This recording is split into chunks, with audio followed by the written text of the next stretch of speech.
The warp shuddered. Reality folded in ways that made even the most hardened inquisitors reach for their blessed weapons. Across the galaxy, astropaths screamed warnings through the Imperium as something impossible clawed its way through dimensions.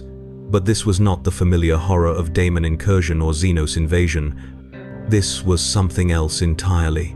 Something that should not exist in any universe, let alone one already drowning in endless war. On the death world of Carnifax Prime, Imperial Guard Colonel Thaddeus Vaughn stood atop the command bunker, surveying the ash wastes through his magnoculars. The planet had been scoured clean by orbital bombardment 3 centuries ago, its surface reduced to a hellscape of twisted metal and radioactive dust. Now it served as a training ground for the Imperium's most elite regiments. Nothing lived here except what humanity brought with it. That assumption died along with Vaughn's entire forward reconnaissance platoon. The first reports came in at 0700 hours Terran Standard. Garbled transmissions from Outpost 7 spoke of massive shapes moving through the irradiated fog. Seismic sensors registered footfalls that registered off the scales. Then the screaming began. Not the familiar cries of men dying to lass fire or blade, but something primal. Something that spoke of prey facing an apex predator their minds could not comprehend. When the fog cleared, the truth revealed itself in all its impossible horror. Standing 60 feet tall, its massive head crowned with bone-crushing jaws filled with teeth the size of power swords, was a creature that had no right to exist. Its hide was mottled green and brown, scarred by what appeared to be millennia of battle. But most disturbing of all were its eyes. Those terrible amber orbs held an intelligence that seemed to peer directly into the souls of those who dared meet its gaze. A Tyrannosaurus Rex, the apex predator of ancient terror, somehow transported across time and space into the grim darkness of the 41st millennium. The beast surveyed the Imperial positions with the calculating gaze of a born killer. Its massive nostrils flared, tasting the air for the scent of prey. When it moved, the ground trembled beneath footsteps that had once shaken primordial forests, but this was no ordinary predator from humanity's distant past. Something had changed it during its journey through the warp. Its already formidable frame had been enhanced by exposure to chaotic energies, its muscles swollen beyond natural limits, its claws now gleaming with an unnatural sharpness that could pierce ceramite armor. Colonel Vaughn lowered his magnoculars with trembling hands. In 30 years of service to the Emperor, he had faced orc hordes, tyrannid swarms, and even the corrupted champions of chaos. But nothing had prepared him for this. The creature defied every tactical doctrine, every strategic manual, every assumption about warfare in the 41st millennium. How did you fight something that treated battle tanks like prey animals? The answer came with devastating swiftness. The beast's head snapped toward the nearest Imperial position, a fortified checkpoint manned by a full squad of Cadian shock troopers. These were veterans, men who had survived the fall of their homeworld and countless campaigns since. They opened fire with practiced precision, lass beams lighting up the ash-choked air. The energy weapons that could punch through orc armor and drop a charging grox struck the creature's hide and simply dissipated, leaving not even a scorch mark. With a roar that shattered reinforced glass 3 kilometers away, the T-Rex charged. Its massive legs propelled it forward at speeds that seemed impossible for something of its size. The Cadians had perhaps 3 seconds to register their imminent doom before 60 tons of prehistoric fury crashed through their position. Ferrocrete barriers crumbled like sand. Heavy weapons emplacements were crushed beneath clawed feet. Men simply vanished, swallowed whole by jaws that could snap a rhino transport in half. The massacre lasted less than a minute. When it ended, nothing remained of Checkpoint Alpha but smoking rubble and the lingering echo of that terrible roar. The beast stood amid the destruction, bits of Imperial armor hanging from its teeth like grotesque trophies. Its amber eyes scanned the horizon, searching for the next target. In the command bunker, Vox Officer Kellis struggled to maintain contact with the remaining outposts. Static filled the channels as electromagnetic interference from the creature's unnatural presence disrupted communications across the entire sector. The few coherent reports painted a picture of systematic annihilation. Outpost after outpost fell silent. Patrol units simply vanished from the tactical displays. An entire company of Lemon Russ battle tanks had engaged the creature at maximum range, their battle cannons speaking with the authority of the Emperor himself. The shells had struck true, detonating against the beast's flanks in brilliant fireballs. When the smoke cleared, the T-Rex stood unharmed, its hide now glowing with absorbed energy. It had somehow metabolized the explosive force, growing larger and more terrible with each attack. Word of the catastrophe reached the planetary governor within hours. Lord Commander Malthus reviewed the reports with growing horror, his augmetic eye whirring as it processed the tactical data. This was beyond any threat classification in Imperial doctrine. The beast demonstrated intelligence, adaptability, and a resistance to conventional weapons that bordered on the supernatural. Worse still, preliminary scans suggested it was somehow growing stronger with each encounter, as if the very act of combat fed its unnatural vitality. The decision was inevitable. Malthus activated the emergency protocols that had not been used in over 2 centuries. The astropathic message burned through the warp with desperate urgency, its psychic signature carrying the weight of absolute catastrophe. He called for Space Marines. The response came from an unexpected quarter. The Doom Eagles, a chapter known for their pragmatic approach to warfare and their expertise in hunting the most dangerous prey in the galaxy, diverted 3 companies from their current campaign. Chapter Master Mordian himself led the expedition, his centuries of experience telling him that this was no ordinary threat. Something that could systematically destroy Imperial Guard formations required the attention of the Emperor's finest. As the strike cruiser Inevitable Justice translated from the warp above Carnifax Prime, the situation had deteriorated beyond all recognition. The T-Rex had not remained stationary, content to hold territory like a conventional enemy. Instead, it had begun to hunt, moving across the planet's surface with purpose and intelligence that defied every assumption about animal behavior. It seemed to understand Imperial tactics, using the planet's geography to its advantage, striking from unexpected angles, withdrawing before superior firepower could be brought to bear. More disturbing still were the reports of change. The beast was adapting, evolving in real time as it encountered new threats. Exposure to lasfire had thickened its hide to near impervious levels. Explosive weapons seemed to nourish rather than harm it. Most terrifying of all, it had begun to exhibit signs of psychic awakening. Guardsmen reported feeling a crushing weight of predatory intent pressing against their minds in the moments before attacks. Some spoke of visions, fleeting images of primordial forests and ancient hunts that left them paralyzed with existential terror. Chapter Master Mordian studied the tactical displays aboard his flagship, his enhanced intellect processing the implications of each report. This creature represented something unprecedented in his long experience. It combined the raw physical power of a Primarch with the cunning of an apex predator and the supernatural resilience of a Daemon Prince. Yet it showed none of the chaotic corruption typical of warp-touched entities. Instead, it seemed to embody something far older, a primal force that predated even the fall of the Eldar. The Doom Eagles made planetfall under cover of orbital bombardment, their drop pods screaming through the atmosphere like falling stars. Mordian led from the front, his ancient suit of Terminator armor inscribed with the names of 1,000 victories. Behind him came his veteran sergeants, the warriors who had faced every horror the galaxy could conjure. They had fought Daemon Princes and Hive Tyrants, Orc Warbosses and Necron Overlords. They were the Emperor's angels of death, and they knew no fear. That certainty lasted until they encountered their prey face to face. The T-Rex emerged from the ruins of Hive Secundus like a nightmare given flesh, its massive form dwarfing even the towering Space Marines. At close range, its supernatural nature became undeniable. Warp energy crackled along its claws, and its roar carried psychic harmonics that bypassed all mental conditioning. For the first time in centuries, Mordian felt something approaching doubt. The battle that followed would be remembered as one of the most savage encounters in the chapter's history. Stormbolter rounds that could penetrate tank armor bounced harmlessly from the creature's hide. Power weapons that could cleave through Daemon flesh barely scratched its supernatural scales.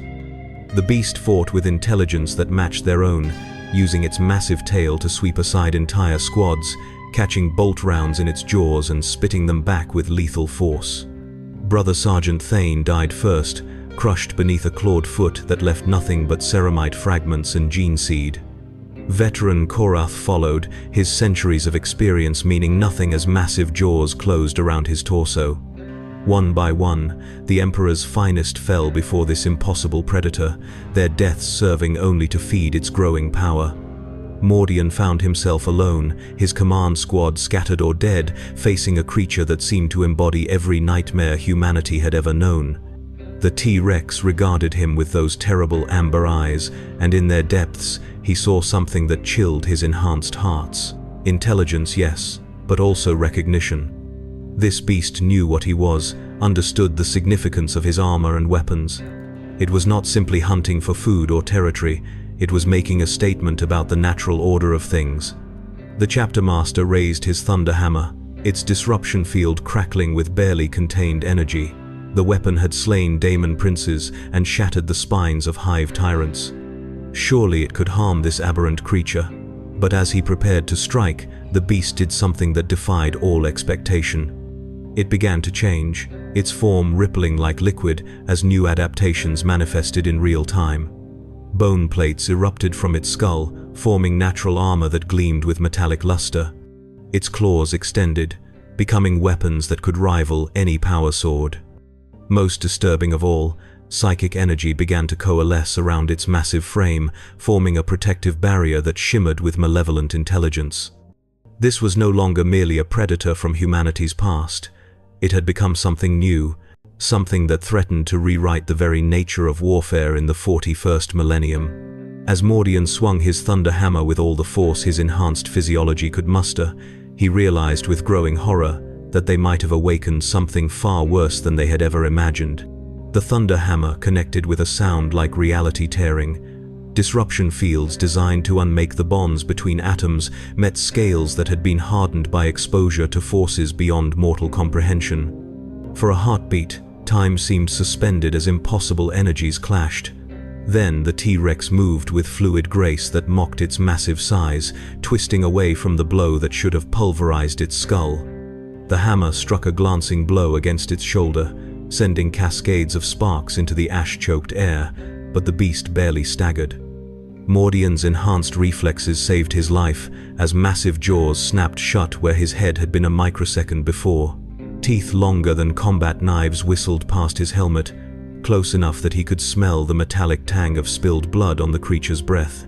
He rolled away, servo motors whining, as his Terminator armor struggled to keep pace with movements that would have been impossible for an unaugmented human. The beast pursued with relentless efficiency, each footfall sending tremors through the ruined hive structure. Ferrocrete cracked beneath its weight as it navigated the debris field with surprising agility. Its tail swept through a collapsed wall, reducing reinforced masonry to powder, while its claws carved furrows in adamantium support beams as if they were soft wood. But it was the creature's eyes that truly unsettled the chapter master. Those amber orbs tracked his every movement with predatory calculation that spoke of intelligence far beyond animal cunning. This was not the mindless fury of a tyrannid bioform or the chaotic rage of a daemon. This was the focused attention of an apex predator that had spent millions of years perfecting the art of killing. The T-Rex opened its maw and released another roar, but this time the sound carried more than mere volume. Psychic energy rode the acoustic waves, a weapon as deadly as any bolt round. Mordian felt the assault strike his mental defenses, probing for weakness with tendrils of alien thought. Images flooded his mind unbidden, visions of primordial Earth where creatures like this had ruled without challenge. He saw vast forests populated by prey that fled in terror from the thunder of approaching footsteps. He witnessed the rise and fall of species, the endless cycle of predator and prey that had shaped life itself. Through sheer force of will, the chapter master threw off the psychic intrusion, but the momentary distraction cost him dearly. The beast's head snapped forward with serpentine speed, jaws closing around his left arm. Ceramite armor that could withstand direct hits from Lascannons crumpled like paper beneath bite forces that registered off all measurement scales. Warning runes flashed across his helmet display as the arm's power systems failed in cascade failure. Mordian triggered his storm bolter with his remaining functional arm, sending a stream of mass-reactive rounds into the creature's throat at point-blank range. The shells detonated in rapid succession, each explosion designed to liquefy internal organs and shatter bone. Against the bar-known enemy, Enrage would have been instantly fatal. But the T-Rex simply shook its massive head, dislodging the mangled remains of the Chapter Master's arm, and seemed to grow larger from the absorbed explosive energy. The realization struck him like a physical blow.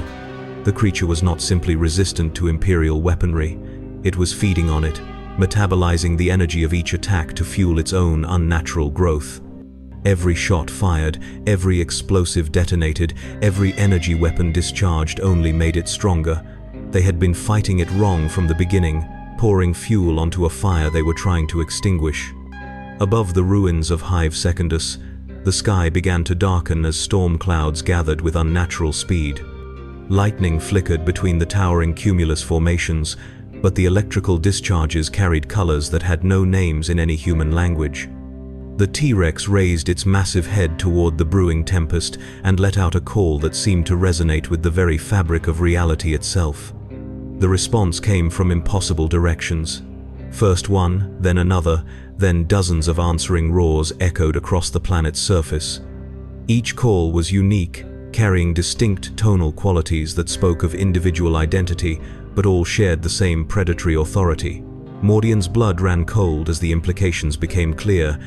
The creature they had been fighting was not alone. It was part of a pack, and its cries had been summoning its kin across the dimensional barriers.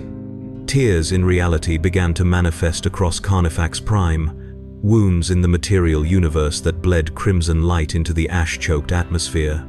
Through these rifts stepped creatures that defied every classification in Imperial xenobiology databases. Some resembled the original T-Rex, but bore obvious mutations that spoke of prolonged warp exposure. Others had evolved along entirely different paths, their forms adapted to environments that existed only in nightmare dimensions. A particularly massive specimen emerged from a rift near the planetary capital, its hide crackling with electrical energy that arced between metallic spines jutting from its vertebrae. Another materialized in the southern wastes, its form partially translucent, as if it existed in multiple dimensions simultaneously. Each new arrival brought its own unique hunting techniques, refined adaptations, its own specialized across eons of interdimensional predation. The Imperial defense networks, already strained beyond capacity, began to collapse entirely as dozens of apex predators spread across the planet's surface. Void shield generators overloaded as creatures that existed partially outside normal spacetime passed through energy barriers designed to stop orbital bombardments. Fortress walls that had withstood siege warfare for millennia crumbled before claws that could tear through the fundamental bonds holding matter together.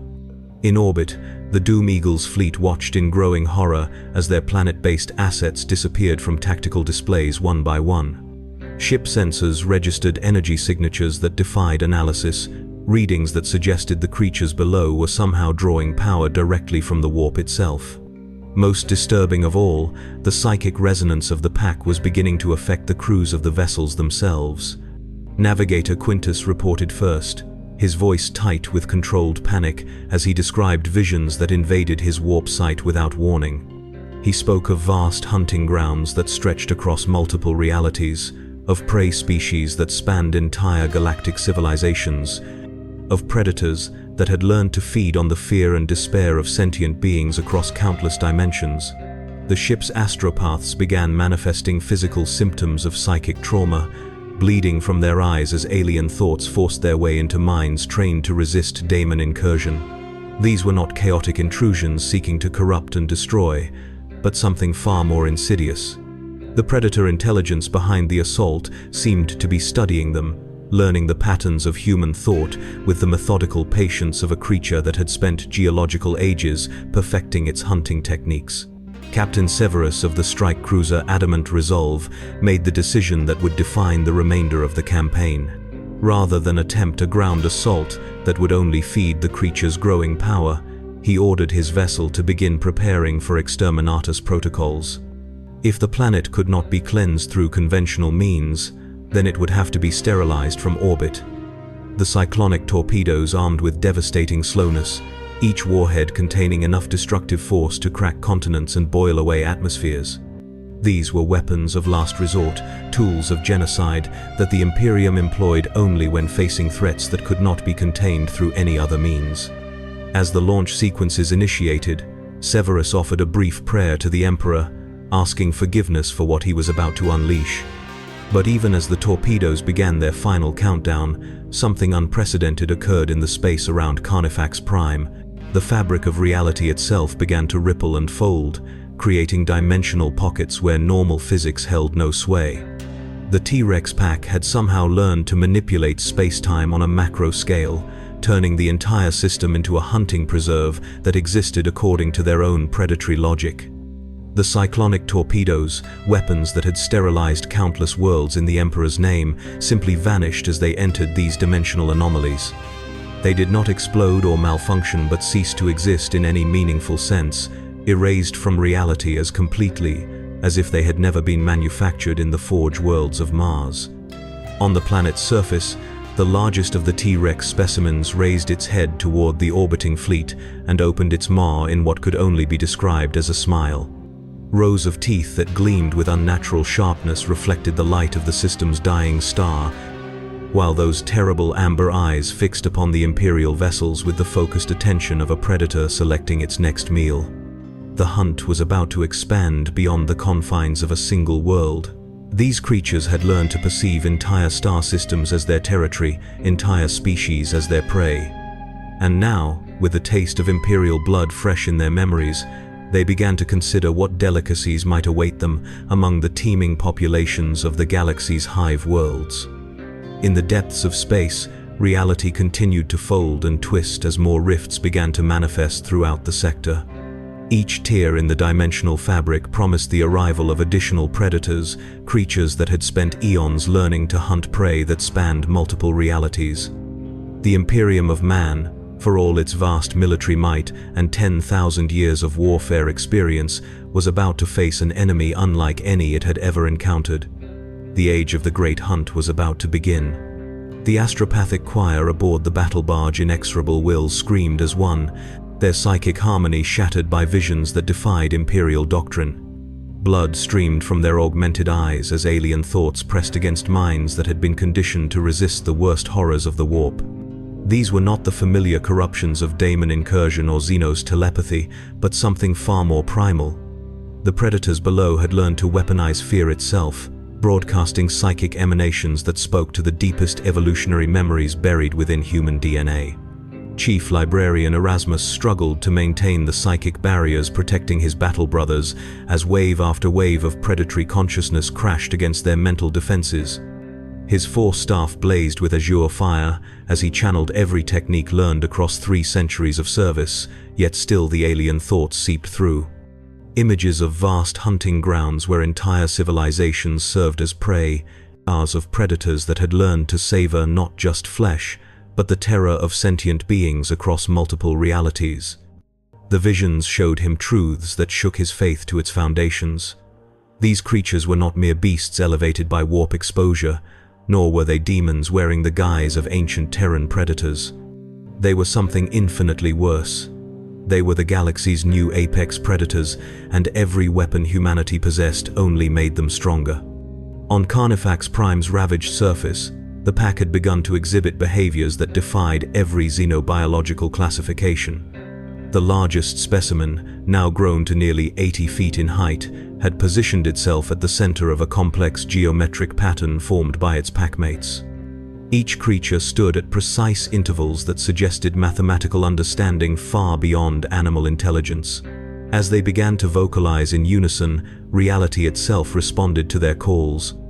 The harmonic frequency of their combined roars created resonance patterns in the planet's crust, causing tectonic shifts that reshaped continents in real time. Mountain ranges crumbled and reformed according to predatory logic, creating natural hunting corridors and prey channels that would funnel fleeing populations directly into waiting jaws. The creatures were forming the entire Terra world to serve as their personal hunting preserve. Governor Malthus watched from his orbital command station as his planet transformed beneath him. Hive cities that had stood for millennia sank into the shifting earth, while new formations rose to replace them. These were not random geological events, but calculated modifications designed to create the perfect hunting environment. Each change served a purpose, whether channeling prey movement or providing optimal ambush positions for the pack. The psychological warfare was equally devastating. Imperial Guard units that had survived the initial assault reported widespread breakdown in unit cohesion as the creature's psychic emanations began to affect human behavior.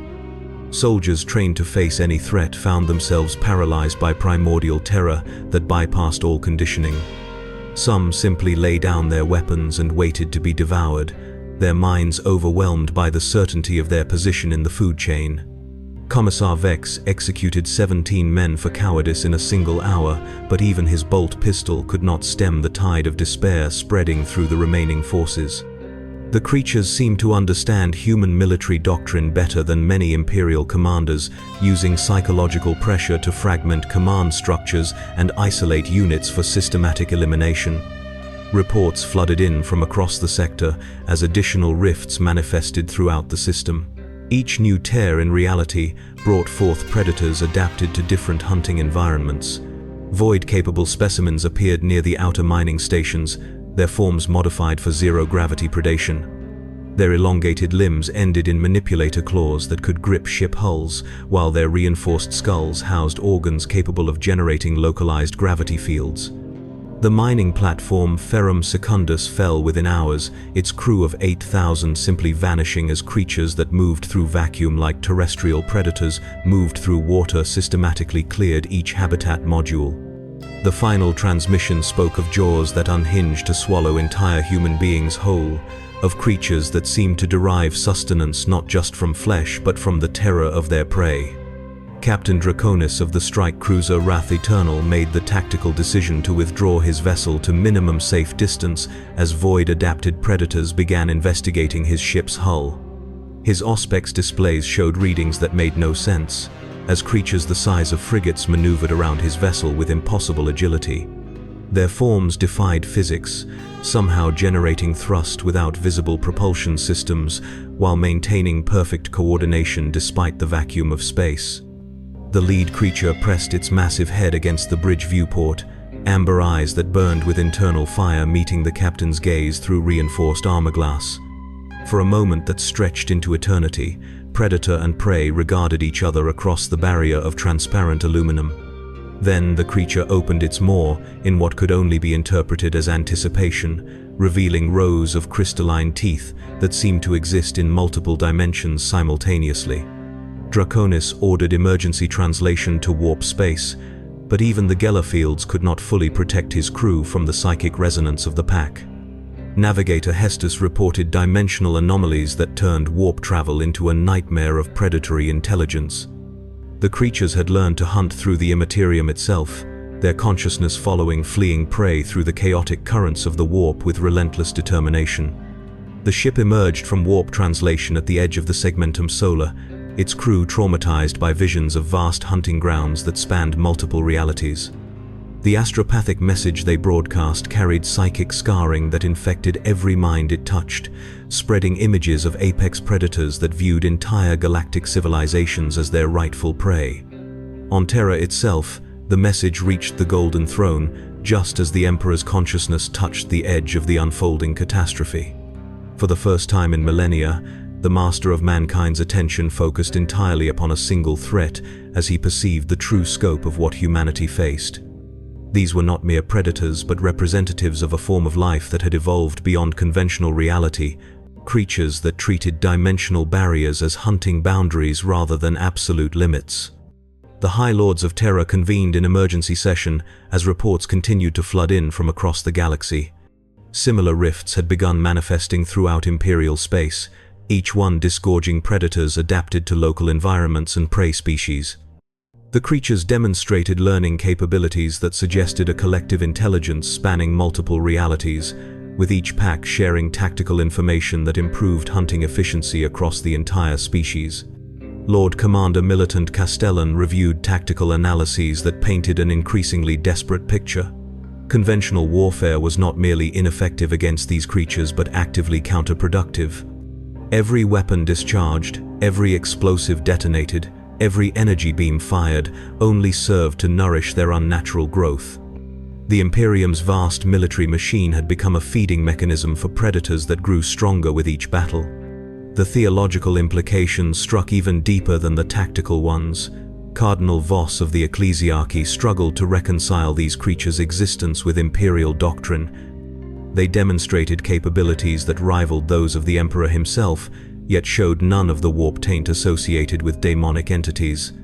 Instead, they seemed to selection fatuity, a form of natural operated on a cosmic scale, with entire species serving as environmental pressures that shaped their evolution. Tech Dominus Xerion of the Adeptus Mechanicus presented data that challenged fundamental assumptions about reality itself.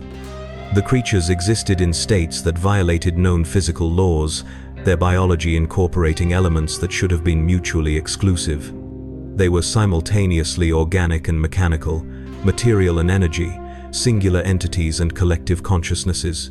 Each specimen represented a solution to evolutionary pressures that spanned multiple universes. The most disturbing discovery came from analysis of their hunting patterns. The creatures were not random predators seeking easy prey, but selective forces that targeted civilizations based on specific criteria. They seemed drawn to species that had achieved interstellar travel, as if technological advancements served as a beacon that attracted their attention across dimensional boundaries. Humanity's expansion throughout the galaxy had apparently marked the species for attention by predators that viewed stellar civilizations as the ultimate prey. The Imperium's 10,000 years of conquest and expansion had been observed, catalogued, and judged by entities that operated on timescales that made human history seem like a brief moment of activity. The realization brought a new understanding of the galaxy's violent nature. The warfare that constantly defined the 41st millennium was not merely the result of competing species struggling for resources. It was the natural state of prey animals fighting for survival in a universe populated by apex predators that hunted on scales beyond human comprehension. The Tyranids, with their consuming hunger and biological adaptability, were not the ultimate expression of evolutionary perfection, but merely another prey species fleeing from something far worse. The Necron's decision to enter the Great Sleep was not just an escape from the war in heaven, but a desperate attempt to avoid attracting the attention of predators that fed on consciousness itself. Even the Chaos Gods, with their vast power and influence across the warp, were revealed to be prey animals of a sort. Their constant scheming and warfare were not expressions of ultimate power, but defensive behaviors designed to avoid becoming the focus of entities that treated gods themselves as potential meals. The T-Rex pack on Carnifax Prime represented just the beginning of an invasion that would redefine humanity's understanding of its place in the universe. As more rifts opened throughout Imperial space, each one brought forth predators specialized for different forms of hunting. Some targeted individual minds, others entire populations, still others focused on consuming the technological achievements that species took millennia to develop. The Imperium's response began to take shape as the full scope of the threat became apparent. This was not a war that could be won through conventional military action or even the deployment of humanity's most sacred weapons. This was a struggle for survival that would require fundamental changes to everything the species thought it knew about reality itself. On distant Forge worlds, tech priests began developing technologies that operated on principles deliberately obscure to predatory intelligence. If conventional weapons only fed the creature's growth, then perhaps weapons that functioned through deliberate inefficiency might prove more effective. The concept violated every principle of mechanical optimization, but desperation bred innovation in ways that orthodox thinking could never achieve. The Adeptus Mechanicus began construction of devices that incorporated controlled failure as a design feature. Weapons that misfired by design, vehicles that operated through planned obsolescence, defensive systems that succeeded through deliberate weakness. Each innovation represented a desperate attempt to create tools that would not nourish the very enemies they were meant to combat. Meanwhile, the Ecclesiarchy began developing new forms of faith-based warfare designed to operate on psychological rather than physical principles. If the creatures fed on fear and terror, then perhaps weapons of hope and determination might prove more effective than bolter rounds and plasma beams. Prayer became a form of ammunition, faith a type of armor that might protect human souls from predators that hunted consciousness itself. The Space Marines began adapting their tactics to face enemies that grew stronger from conventional assault. Stealth replaced direct confrontation, evasion substituted for heroic charges. The Emperor's finest warriors learned to fight by not fighting, to achieve victory through strategic withdrawal rather than glorious battle. But even as humanity adapted, the predators continued to evolve. Each encounter taught them new hunting techniques, each battle refined their understanding of human psychology and tactics. The Great Hunt was accelerating, with both predator and prey locked in an evolutionary arms race that would determine the fate of not just humanity, but every sentient species in the galaxy. The age of easy prey was ending, and the time of the apex predators had begun. The Inquisition moved with unprecedented swiftness as reports flooded in from across the galaxy.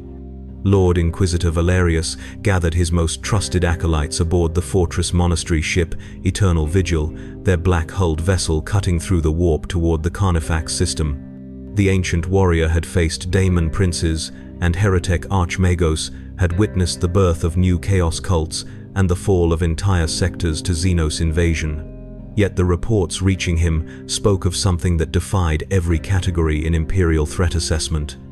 His retinue represented the finest specialists the Ordo Xenos could muster. Interrogator Cassius had spent decades studying alien psychology, learning to think as the enemy thought.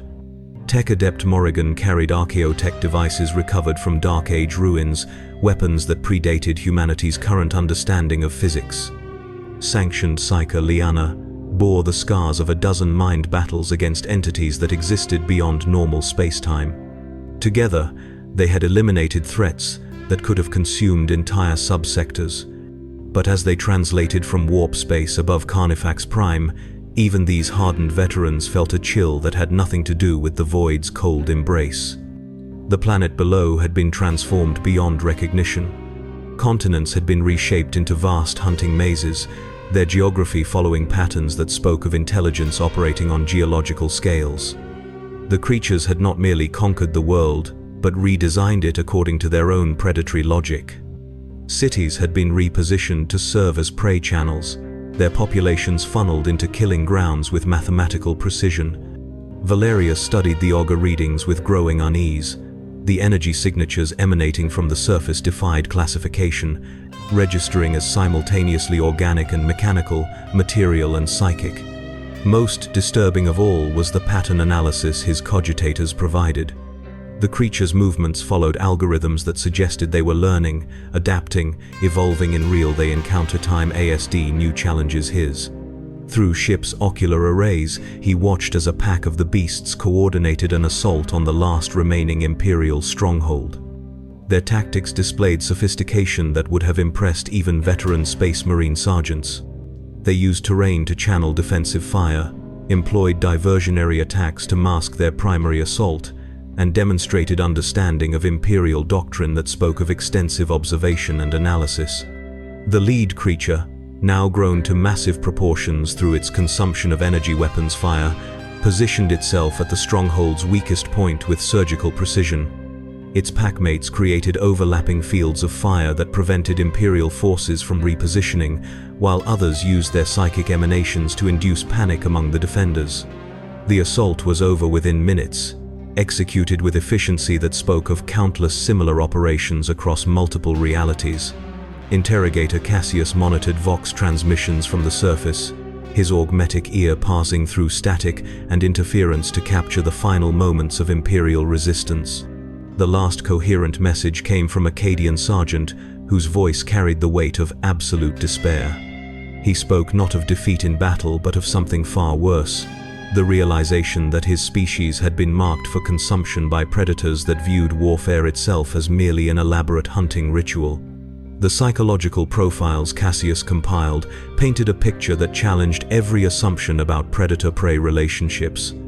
These creatures did not simply hunt for sustenance, but seemed to derive pleasure from the fear and desperation of their prey.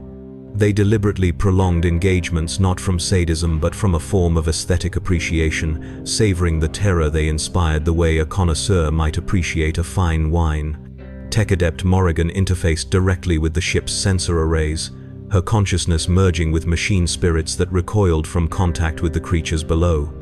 The archaeotech devices she carried registered readings that violated known physical constants.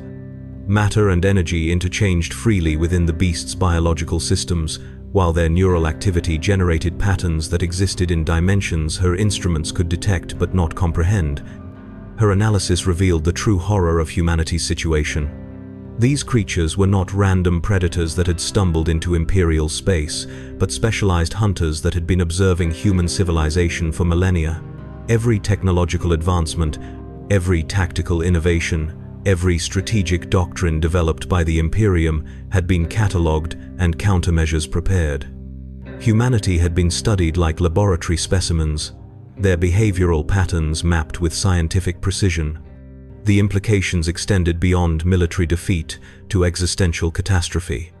If these predators had been watching human development for thousands of years, then every aspect of Imperial civilization might have been influenced by their presence. Wars that seemed like natural conflicts between competing species could have been orchestrated to test human capabilities. Technological developments that appeared to be indigenous innovations might have been guided to serve predatory purposes. Sanctioned Psyker Liana attempted to probe the creature's consciousness through the warp, her psychic senses extending toward the alien minds below. The contact proved nearly fatal as predatory intelligence of staggering scope pressed against her mental defenses. She glimpsed fragments of memory that spanned geological epochs, images of hunting grounds that encompassed entire galactic clusters, visions of prey species that had achieved heights of civilization beyond human imagination before being systematically harvested. The creature's memories revealed the true scale of their operations. They were not confined to a single reality, but hunted across infinite dimensions, following evolutionary algorithms that treated entire universes as hunting preserves. Species that achieved interstellar travel automatically attracted their attention, marking themselves for observation and eventual consumption. The more advanced a civilization became, the more appealing it appeared to predators that had learned to savor not just flesh, but the accumulated knowledge and achievements of sentient beings. Humanity's expansion throughout the galaxy had been tracked and analyzed by entities that viewed stellar empires as temporary formations, interesting only for the brief period before their inevitable harvest. The Imperium's 10,000 years of existence represented barely a moment in the consciousness of beings that measured time in cosmic cycles, yet every moment had been observed and recorded with scientific precision. Lord Inquisitor Valerius absorbed these revelations with the stoicism that had sustained him through decades of service to the Emperor. The threat these creatures represented transcended anything in Imperial doctrine, yet his duty remained unchanged. Humanity would adapt or perish, and it was his responsibility to ensure adaptation occurred before extinction became inevitable. His first order was to establish a quarantine zone around the entire Carnifax system. No vessel would be permitted to enter or leave without explicit inquisitorial authorization. The creatures had demonstrated ability to follow prey through warp travel, and any ship that escaped their attention might carry predatory consciousness to other systems. The contamination had to be contained at all costs. Simultaneously, he activated protocols that had never been used in the Inquisition's history. Deep within the fortress, monastery ships scattered throughout the galaxy, ancient archives were unsealed and forbidden knowledge examined. The Imperium's darkest secrets, technologies, and techniques deemed too dangerous for general use were dragged into the light and evaluated for potential effectiveness against enemies that defied conventional classification. The response teams assembled were unlike anything previously deployed by Imperial forces. Tech priests carried weapons that operated through controlled malfunction, their effectiveness measured by their ability to fail in unpredictable ways. Space Marines were equipped with armor that incorporated deliberate weaknesses, creating vulnerabilities that might confuse predators accustomed to prey that sought maximum protection. Guardsmen trained to fight while experiencing terror learning to function effectively despite the psychological warfare that had shattered previous defensive efforts. Most controversial of all were the sanctioned psychers who had volunteered for experimental procedures that would alter their consciousness to think in patterns alien to human psychology.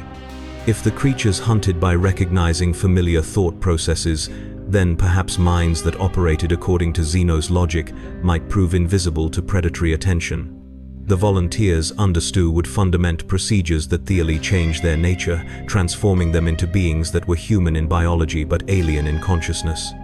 The first test of these new tactics came as inquisitorial forces made fall on Carnifax Prime's planet, ravaged surface. The deployment was unlike any military operation in Imperial history, designed around principles of deliberate inefficiency and controlled failure. Drop pods landed off-target by design, their occupants scattered across terrain that forced them to adapt rather than follow predetermined tactical plans. The creature's initial response followed expected patterns, converging on landing zones with mathematical precision. But as Imperial forces began employing their new doctrines, the Predator's behavior showed signs of confusion. Weapons that misfired created energy patterns they could not metabolize. Armor that failed in random ways prevented them from predicting human capabilities. Most importantly, the modified psychers projected thought patterns that did not register as prey consciousness. For the first time since the invasion began, human forces achieved tactical victories against the apex predators. Individual creatures were isolated and eliminated using techniques that relied on confusion rather than superior firepower. The pack's coordination faltered as their collective intelligence struggled to adapt to prey that behaved according to alien logic but maintaining human biology. Even as these small victories accumulated, new intelligence painted an increasingly desperate picture. The creatures on Carnifax Prime were not an isolated pack but scouts for a much larger force. Across the galaxy, dimensional rifts continued to manifest, each one disgorging predators specialized for different hunting environments. The invasion was accelerating, with new packs arriving faster than Imperial forces could develop countermeasures. Reports flooded in from Forge worlds, where creatures adapted for technological consumption were systematically dismantling millennia of accumulated knowledge. Hive worlds faced predators that specialized in harvesting population centers, their hunting techniques refined through countless similar operations across multiple realities. Even Space Marine homeworlds found themselves under assault by creatures that seemed specifically designed to hunt the Emperor's finest warriors. The Adeptus Mechanicus reported total communication breakdown with 17 Forge worlds, as technological predators consumed not just machinery, but the very concept of mechanical function. These creatures did not simply destroy technology, but erased the knowledge of how to create it, leaving behind populations that had forgotten the principles underlying their own civilization. Cardinal worlds faced spiritual predators that fed on faith itself, draining the devotion that sustained Imperial society while leaving behind populations that could not remember why they had once believed. The Ecclesiarchy's attempts to combat these entities through prayer and ritual only provided more sustenance for creatures that had learned to consume abstract concepts as readily as physical matter. The Space Marine chapters found themselves fighting enemies that seemed specifically adapted to counter Astartes' capabilities. These predators incorporated elements that suggested they had been studying Space Marine physiology and tactics for millennia, developing hunting techniques that exploited weaknesses in gene seed modifications and power armor systems. Even veteran battle brothers found themselves outmatched by creatures that anticipated their every move with uncanny precision. On Terra itself, the Emperor's consciousness stirred as the full scope of the threat became apparent. Through the Golden Throne's vast psychic network, he perceived the invasion spreading across his domain like a cancer that consumed everything it touched. For the first time since the Horus Heresy, the Master of Mankind faced the possibility that his 10,000-year vigil might end in failure. The High Lords convened in emergency session as reports of system-wide failures reached the throne world. Entire sectors had gone silent, their populations vanishing without trace as predators that hunted on galactic scales systematically harvested the Imperium's worlds. The carefully maintained balance that had sustained human civilization for millennia was collapsing as creatures that viewed stellar empires as temporary resources claimed their prize. Yet, even in the face of such overwhelming threat, the Imperium's response demonstrated the resilience that had sustained humanity through 10,000 years of constant warfare. Adaptation began at every level of society as the species' survival instincts activated in response to predators that threatened not just individual lives, but the continuation of human consciousness itself. The Great Hunt had begun in earnest, and the outcome would determine whether humanity would survive to see the 42nd millennium or join the countless extinct civilizations that existed only in the memories of their predators. The vast manufactorums of Forge World Metallica fell silent for the first time in 8 millennia as something impossible stalked through their sacred halls. Tech priest Dominus Carax monitored the facility's machine spirits through his neural interface, watching in horror as each cogitator system simply ceased to function upon contact with the intruders. These were not the familiar malfunctions of warp corruption or the destructive viruses of scrap code warfare. The machines were being consumed on a conceptual level, their very purpose extracted and metabolized by predators that fed on technological achievement itself. The creatures that prowled through Metallica's corridors defied every principle of xenobiological classification. Their forms incorporated elements of organic and mechanical fusion, but not in the crude manner of chaos corruption or tyrannid bioadaptation. Instead, they represented perfect synthesis between flesh and steel, their bodies demonstrating engineering principles that transcended current imperial understanding. Servo skulls that approached these entities simply forgot how to maintain flight, their anti-grav systems failing as the knowledge of their operation was literally consumed. Magos biologist Theron attempted to analyze one of the smaller specimens through his augmented optical arrays. The creature stood 12 feet tall, its skeletal structure resembling the ancient Terran predators but enhanced with crystalline growls with internal energiths that pee. Most disturbing were its limbs, which terminated not in claws but in appendages that seemed to shift between organic talons and mechanical manipulators depending on the task at hand. When it encountered a power coupling, the appendages became precise engineering tools. When stalking human prey, they transformed into ripping implements that could shred ceramite armor. The beast's head turned toward Theron with mechanical precision, amber eyes focusing on his position with targeting accuracy that rivaled advanced cogitator systems. But behind that predatory gaze lay intelligence that operated according to principles no imperial tech priest could comprehend. The creature was not simply hunting for food or territory, but evaluating the technological achievements of Metallica's forges with the calculating attention of a master engineer assessing inferior work. Through the facility's surveillance network, Theron watched as the Predator approached a production line that had been manufacturing power armor components for 3,000 years.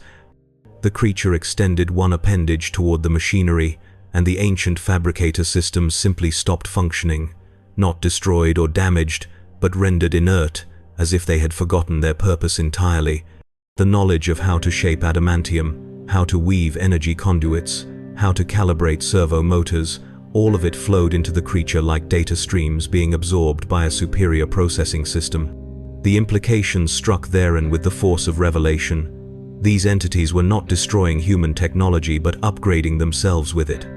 Every innovation developed by the Mechanicus over millennia of research was being incorporated into biological systems that operated according to evolutionary algorithms spanning multiple realities. Humanity's greatest achievements were becoming components in predatory organisms, designae very species that had created them, to hunt the Blighs. Across the galaxy, similar scenes played out on countless worlds as specialized predators targeted different aspects of imperial civilization. On the shrine world of Sanctus Majoris, Cardinal Domitian watched in horror as creatures that resembled the ancient Terran hunters but bore theological modifications stalked through his cathedral. These beings had evolved to feed on faith itself, their forms incorporating iconography that seemed familiar yet fundamentally wrong.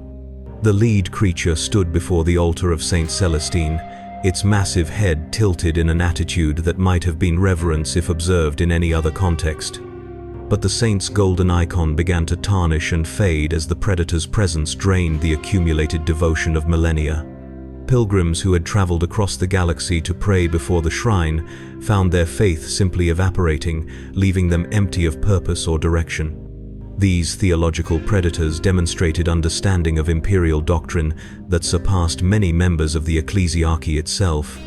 They moved through the cathedral with precise knowledge of religious hierarchies, targeting specific symbols and relics that formed the foundation of local belief structures. When they encountered resistance from battle sisters of the Order's militant, the creatures responded not with brute force, but with theological arguments that shook the very foundations of faith. Sister Superior Agatha found herself face to face with a predator whose form incorporated elements of imperial iconography, twisted into patterns that hurt the soul to contemplate. The creature spoke in High Gothic, its voice carrying harmonics that bypassed rational thought to strike directly at the foundations of belief. It questioned the Emperor's divinity, not through heretical argument, but through demonstration of power that rivaled the master of mankind himself. The beast raised one clawed appendage, and the cathedral's stained glass windows began to reshape themselves, their images transforming to show alternative versions of imperial history. These were not the familiar corruptions of chaos propaganda, but possibilities that felt true on a fundamental level. Visions of the Emperor as merely another predator who had learned to farm human faith for his own sustenance. Images of the Golden Throne as a feeding mechanism that consumed the psychic essence of countless psychers to nourish an entity that viewed humanity as livestock. Sister Agatha's training had prepared her to resist daemon whispers and heretical doctrine, but these revelations struck deeper than mere corruption. They offered explanations for imperial theology that were internally consistent and terrifyingly plausible. If the Emperor was indeed divine, why did his realm require such constant sacrifice? If humanity was his chosen species, why did existence within his domain involve such perpetual suffering? The theological predator pressed its advantage, speaking truths that resonated with doubts buried deep within the sister's consciousness. It painted a picture of the Imperium as an elaborate hunting preserve where human populations were maintained at optimal levels of desperation and faith, their devotion harvested by entities that existed beyond conventional understanding of predator and prey relationships. Similar psychological warfare erupted across the Imperium as predators adapted to exploit the specific weaknesses of different imperial institutions. On the recruitment world of Millennium Prime, creatures that had evolved to hunt military organizations systematically dismantled the planetary defense force through tactical innovations that exposed fundamental flaws in imperial doctrine. These military predators demonstrated command capabilities that would have impressed even veteran space marine captains. They understood supply lines, communication networks, and command structures with precision that spoke of extensive observation and analysis. But their knowledge went beyond mere tactical competence to encompass psychological understanding of military culture itself. The lead predator, a massive specimen whose hide bore scars that resembled campaign badges, positioned its pack with strategic precision that turned the defenders' own training against them. Imperial Guard regiments found their established protocols becoming traps as creatures that understood military thinking better than many generals exploited predictable responses to create killing fields with mathematical efficiency. Colonel Voss watched from his command bunker as decades of military experience became worthless in the face of enemies that had studied imperial doctrine for millennia. His artillery strikes were anticipated and countered before the coordinates were even transmitted. His defensive positions were flanked through approaches that should have been impossible to identify without access to classified tactical manuals. Most disturbing of all, his communications were being intercepted and analyzed by creatures that seemed to understand imperial battle language better than native speakers. The psychological impact proved even more devastating than the tactical defeats. Guardsmen who had served with distinction in campaigns across the galaxy found themselves questioning fundamental assumptions about military service. If these creatures possessed such superior understanding of warfare, what did that say about humanity's claims to military prowess? If Imperial doctrine was so easily countered, had the Emperor's armies ever truly been effective, or had their victories been allowed by predators who were evaluating human capabilities for future harvest? Meanwhile, in the void between stars, Battlefleet Gothic faced predators that had adapted specifically to hunt spacefaring civilizations. These void-capable entities moved through vacuum with impossible grace, their forms incorporating elements that suggested they had studied human voidcraft design for centuries. They attacked, not with crude ramming tactics, but with sophisticated understanding of naval warfare that exploited weaknesses in Imperial ship design. Admiral Corsair watched from the bridge of his flagship as creatures the size of escort vessels maneuvered around his battle group with tactical precision that rivaled the most experienced void captains. Their approach vectors demonstrated knowledge of Imperial naval doctrine that should have been impossible for Xenos entities to possess. They targeted specific systems with surgical precision, disabling void shields without destroying hull integrity, severing communication arrays while leaving life support intact. The predators were not seeking to destroy the Imperial fleet, but to capture it intact, studying human voidcraft technology while keeping the crews alive for purposes that became horrifyingly clear as the engagement continued. These creatures had learned that living prey provided better intelligence than corpses, and they were systematically harvesting not just human vessels, but the accumulated naval experience of their crews. Vox transmissions from captured ships painted a picture that challenged every assumption about space combat. The predators were not mindless beasts but sophisticated engineers who understood Imperial technology better than many tech priests. They moved through captured vessels with knowledge of their layouts that suggested extensive prior study, accessing secured databanks with codes that should have been impossible to obtain.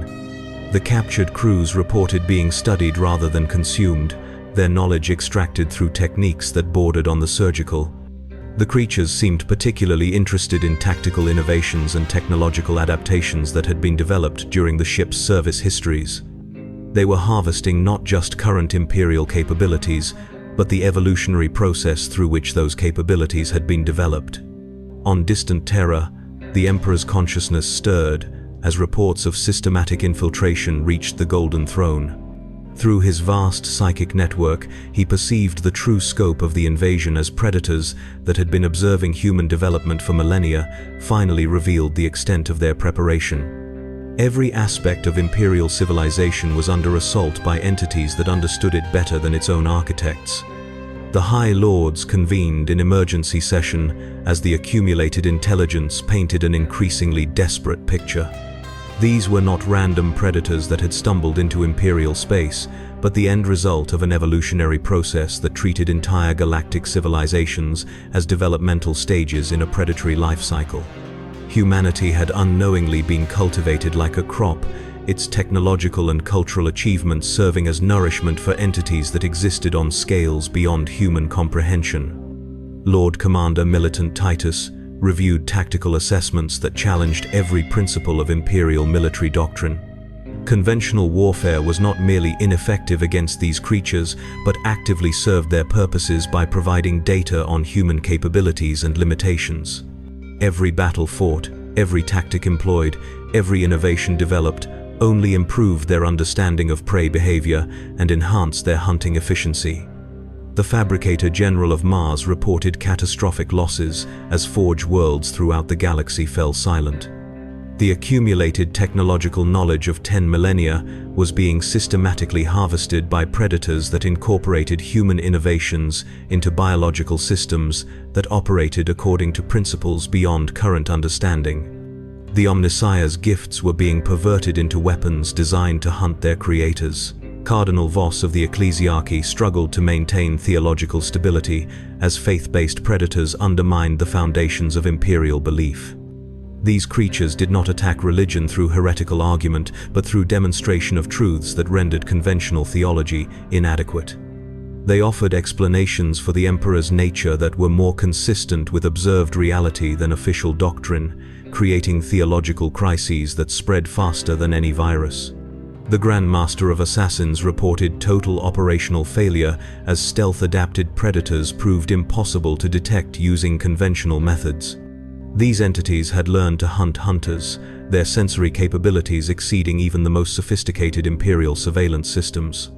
Assassin operatives trained to eliminate any target found themselves becoming prey to creatures that anticipated their every technique.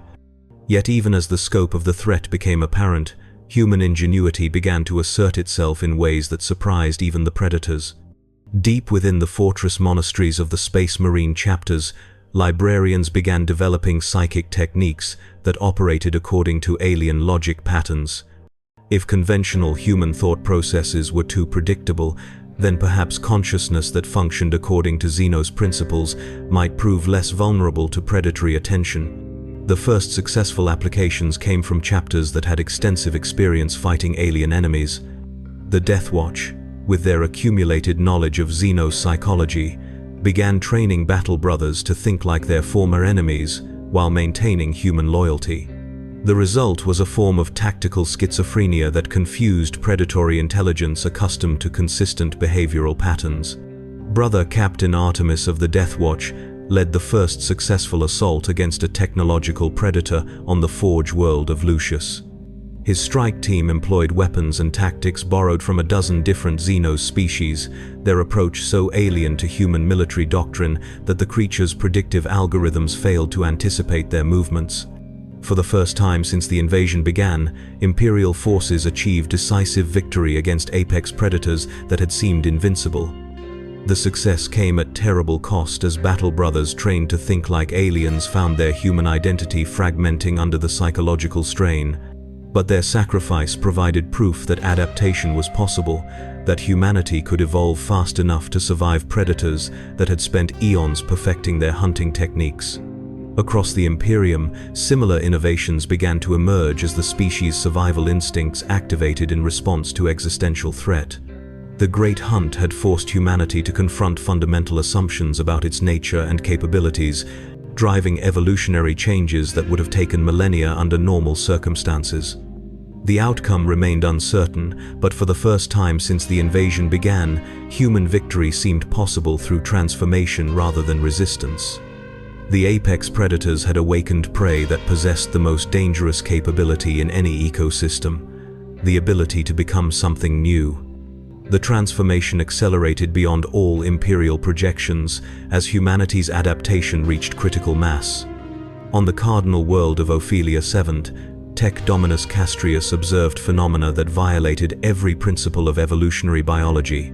Human populations exposed to prolonged predatory pressure were manifesting genetic changes that should have required millions of years to develop. Children born during the invasion displayed sensory capabilities that allowed them to perceive dimensional anomalies invisible to their parents. Their neural patterns operated according to logic systems that confused even the most sophisticated predatory consciousness. The modifications were not random mutations, but directed evolutionary responses that seemed guided by some form of collective intelligence. Populations under siege began developing complementary adaptations that enhanced their survival capabilities when working in coordination. Some individuals manifested enhanced pattern recognition that allowed them to predict predatory behavior. Others developed psychic resistance that rendered them invisible to consciousness-hunting entities. Still, others gained the ability to interface directly with machine spirits in ways that bypassed conventional technological limitations. Most remarkably, these adaptations appeared to be spreading through mechanisms that transcended normal genetic inheritance. Children separated from their parents by vast distances still manifested modifications that complemented their families' abilities. The human genome was responding to selective pressure in ways that suggested species-wide communication at levels below conscious awareness. Magos Biologis Veron documented cases where human subjects exposed to technological predators began developing organs that could interface directly with machine systems. These individuals could operate Imperial technology through biological connection rather than mechanical interface, their consciousness merging with machine spirits to create hybrid entities that confused predators adapted to hunt either organic or mechanical intelligence exclusively. The theological implications proved equally profound. On the shrine world of Dimamar, Canoness Serafina witnessed faithful believers manifesting abilities that challenged orthodox understanding of human spiritual potential. Exposure to faith-consuming predators had triggered defensive responses that allowed certain individuals to generate psychic phenomena indistinguishable from minor miracles. They could project fields of pure devotion that caused theological predators, physical pain, or channel the Emperor's light in ways that transcended conventional prayer and ritual. These manifestations were not the familiar psychic awakening that marked potential Space Marine recruits or sanctioned psychers. Instead, they represented entirely new forms of human consciousness that operated according to principles that had never been documented in Imperial archives. The subjects could manipulate reality through belief itself, their faith becoming a literal force that reshaped local physics according to theological necessity. The ecclesiarchy struggled to classify these phenomena within these individuals' blessed doctrine. Were by the Emperor's direct intervention, or had humanity's exposure to apex predators triggered evolutionary responses that unlocked potential that had always existed within the species? The distinction carried profound implications for Imperial theology and the understanding of humanity's relationship with the divine. Cardinal Matthias conducted extensive interviews with subjects who had manifested these abilities. Their descriptions painted a picture of consciousness expansion that transcended individual identity while maintaining essential human characteristics. They spoke of perceiving the Emperor not as a distant deity, but as a living presence that existed within the collective unconscious of the species. Their faith was not blind devotion but direct experience of divine consciousness that had been awakened by existential threat. The military applications became apparent as these modified humans began serving alongside conventional Imperial forces. Their enhanced capabilities allowed them to fight predators using techniques that confused entities accustomed to predictable prey behavior. They could anticipate predatory movements through intuitive understanding that bypassed rational analysis. They operated technology through biological interface that created hybrid organic-mechanical systems impossible for technological predators to consume. Most importantly, they demonstrated resistance to the psychological warfare that had proven so devastating to unmodified humans. Their expanded consciousness allowed them to perceive predatory influence without being overwhelmed by it. They could experience terror and despair while maintaining operational effectiveness, their enhanced awareness providing context that rendered emotional manipulation less effective. The Space Marine chapters began incorporating these modified humans into their recruitment and training programs. The Adeptus Astartes had always represented the pinnacle of human enhancement, but the invasion had revealed limitations in their design that apex predators could exploit. The new modifications offered capabilities that complemented rather than replaced traditional Astartes enhancements, creating hybrid warriors that combined the best aspects of both evolutionary paths. Brother Captain Demetrius of the Ultramarines led the first mixed unit deployment on the hive world of Tertius. His squad included both traditional Space Marines and humans who had undergone spontaneous modification during predatory exposure. The combination proved devastatingly effective, as the modified humans provided sensory input that allowed their Astartes brothers to anticipate predatory tactics, while the Space Marines provided the physical capabilities necessary to exploit the tactical advantages. The success rate of these hybrid units exceeded all projections as they began systematically clearing infested worlds throughout the Segmentum Solar. Their approach combined conventional military doctrine with adaptive techniques that evolved in real time based on predatory responses. They learned from each encounter, developing new tactics faster than apex predators could develop countermeasures. But the transformation was not limited to beneficial adaptations. On worlds where predatory pressure had been particularly intense, human populations manifested changes that challenged fundamental assumptions about species identity. Some individuals developed predatory characteristics themselves, their consciousness expanding to encompass hunting behaviors that bordered on alien. They retained human loyalty and intelligence, but operated according to logic systems that incorporated predatory efficiency into human moral frameworks. These hybrid humans demonstrated ability to hunt the hunters, tracking apex predators through techniques that combined human ingenuity with predatory instinct. They could anticipate predatory behavior because they understood it from within, their consciousness operating according to similar algorithms while maintaining essential human characteristics that prevented them from becoming threats to their own species. The Inquisition monitored these developments with growing concern as the line between adaptation and corruption became increasingly difficult to define. Were these individuals still human in any meaningful sense, or had they become something new that merely retained human appearance?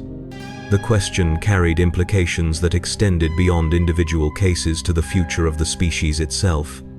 And so we glimpse the ultimate question that haunts the grim darkness of the far future. When the T-Rex pack descended through dimensional rifts into the Imperium of man, they brought more than prehistoric terror. They forced humanity to confront its deepest assumption about survival itself.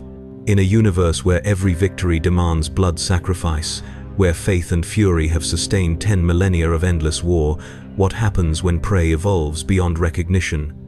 The great hunt continues, but now both predator and prey dance to rhythms older than the stars themselves, locked in an evolutionary arms race where the only certainty is change.